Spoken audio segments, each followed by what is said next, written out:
Halo teman-teman semuanya, pada kesempatan kali ini kita akan membahas materi mengenai strategic training. Mengapa penekanan pada pelatihan strategis itu sangat penting? Perusahaan berada dalam bisnis untuk menghasilkan uang, dan setiap fungsi bisnis berada di bawah tekanan untuk menunjukkan kontribusinya bagi keberhasilan bisnis atau menghadapi pemotongan pengeluaran dan bahkan outsourcing. Untuk berkontribusi pada kesuksesan perusahaan, kegiatan pelatihan harus membantu perusahaan mencapai strategi bisnisnya. Strategi bisnis adalah rencana yang mengintegrasikan tujuan, kebijakan, dan tindakan perusahaan.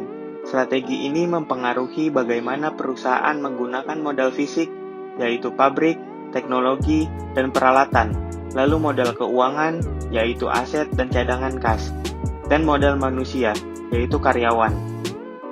Strategi bisnis membantu mengarahkan aktivitas perusahaan, contohnya yaitu produksi, keuangan, pemasaran, dan sumber daya manusia untuk mencapai tujuan tertentu.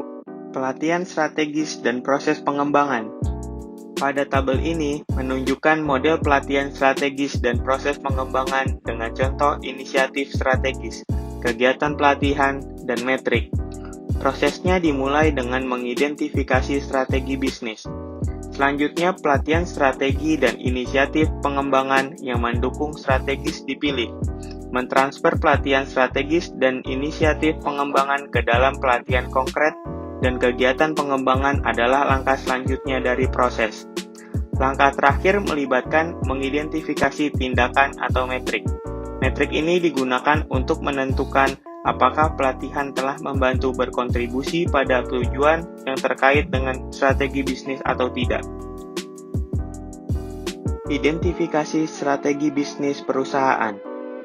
Ada 3 faktor yang mempengaruhi strategi bisnis perusahaan. Yang pertama ada visi, misi, nilai-nilai, dan tujuan perusahaan untuk menentukan strategi.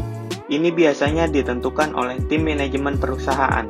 Misi adalah alasan perusahaan untuk tetap ada. Ini dapat menentukan pelanggan yang dilayani, mengapa perusahaan ada, apa yang perusahaan lakukan, atau nilai yang diterima oleh pelanggan. Selanjutnya, visi adalah gambaran masa depan yang ingin dicapai oleh perusahaan. Dan terakhir, nilai-nilai. Nilai-nilai adalah apa yang diperjuangkan oleh perusahaan. Yang kedua adalah analisis SWOT, yaitu kekuatan, kelemahan, peluang, dan ancaman. Itu melibatkan analisis lingkungan operasi perusahaan, misalnya pasar produk dan teknologi baru, untuk mengidentifikasi peluang dan ancaman, serta analisis internal tentang kekuatan dan kelemahan perusahaan termasuk orang, teknologi, dan sumber daya keuangan. Yang ketiga adalah persaingan yang harus dipertimbangkan oleh perusahaan. Setelah menyelesaikan analisis SWOT, perusahaan biasanya memiliki semua informasi yang diperlukan untuk mempertimbangkan bagaimana cara bersaing, menghasilkan beberapa strategi bisnis alternatif, dan membuat pilihan strategis. Keputusan yang harus diambil perusahaan tentang cara bersaing ditujukan pada tabel. Strategi alternatif yang mungkin dibandingkan berdasarkan pada kemampuan untuk mencapai tujuan perusahaan. Pilihan strategis mewakili strategi yang diyakini sebagai alternatif terbaik untuk mencapai tujuan perusahaan. Identifikasi pelatihan strategis dan inisiatif pengembangan yang mendukung strategi. Tabel ini menunjukkan inisiatif pelatihan dan pengembangan strategis dan implikasinya terhadap praktik pelatihan. Diverifikasi portofolio pembelajaran berarti bahwa perusahaan mungkin perlu memberikan lebih banyak kesempatan belajar daripada hanya program pelatihan tradisional. Peluang pembelajaran ini termasuk pembelajaran informal yang terjadi pada pekerjaan melalui interaksi dengan teman sebaya, pengalaman kerja baru, peluang pembelajaran yang dipersonalisasi menggunakan mentor, pelatih, dan umpan balik yang disesuaikan dengan kebutuhan karyawan, dan penggunaan teknologi, termasuk pelatihan berbasis web. Pelatihan semacam itu serba cepat dan tersedia di luar lingkungan kelas formal. Identifikasi dan kumpulan metrik untuk menunjukkan keberhasilan pelatihan. Bagaimana cara perusahaan menentukan apakah kegiatan pelatihan dan pengembangan benar-benar berkontribusi pada sasaran bisnis? Penentuan ini melibatkan identifikasi dan pengumpulan ukuran hasil atau metrik. Metrik yang biasanya digunakan untuk mengidentifikasi efektivitas pengganti pelatihan mencakup kepuasan peserta pelatihan dengan program pelatihan. Apakah pengetahuan, keterampilan, kemampuan atau sikap peserta pelatihan berubah sebagai hasil dari partisipasi program. Hasil ini berbasis kognitif dan keterampilan. Dan apakah program menghasilkan hasil yang terkait bisnis untuk perusahaan? The Balance Scorecard atau kartu skor seimbang. Kartu skor seimbang adalah alat pengukuran kinerja yang memberikan manajer kesempatan untuk melihat kinerja perusahaan secara keseluruhan atau kinerja departemen atau fungsi seperti pelatihan dari perspektif pelanggan, karyawan, dan pemegang saham internal dan eksternal. Kartu skor seimbang mempertimbangkan 4 perspektif berbeda. Yang pertama, pelanggan, yaitu waktu, kualitas, kinerja, layanan, dan biaya. Yang kedua ada internal, yaitu proses yang mempengaruhi kepuasan pelanggan.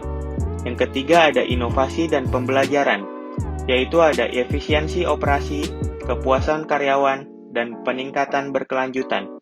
Yang terakhir ada keuangan, yaitu ada profitabilitas, pertumbuhan, nilai pemegang saham. Karakteristik organisasi yang mempengaruhi pelatihan. Jumlah dan jenis pelatihan serta organisasi fungsi pelatihan dalam suatu perusahaan dipengaruhi oleh yang pertama, peran karyawan dan manajer. Yang kedua, ada dukungan manajemen untuk pelatihan. Yang ketiga, tingkat integrasi unit bisnis perusahaan. Yang keempat, ada kehadiran global oleh kondisi bisnisnya. Yang kelima, ada praktik manajemen sumber daya manusia lainnya, termasuk strategi kepegawaian dan perencanaan sumber daya manusia. Yang keenam, ada tingkat perserikatan perusahaan. Dan yang terakhir, yang ketujuh, tingkat keterlibatan dalam pelatihan dan pengembangan oleh manajer, karyawan, dan staf sumber daya manusia. Kebutuhan pelatihan dalam berbagai strategi. Yang pertama, ada strategi konsentrasi, berfokus pada peningkatan pangsa pasar, pengurangan biaya, atau menciptakan dan mempertahankan ceruk pasar untuk produk dan layanan. Yang kedua, strategi pertumbuhan internal, berfokus pada pengembangan pasar dan produk baru, inovasi, dan usaha patungan. Yang ketiga, strategi pertumbuhan eksternal, menekankan untuk mengakuisisi vendor dan pemasok atau membeli bisnis yang memungkinkan perusahaan untuk berekspansi ke pasar baru. Yang keempat, strategi disinvestasi, menekankan likuidasi dan divestasi bisnis. Demikian penjelasan materi strategic training yang dapat saya jelaskan. Terima kasih.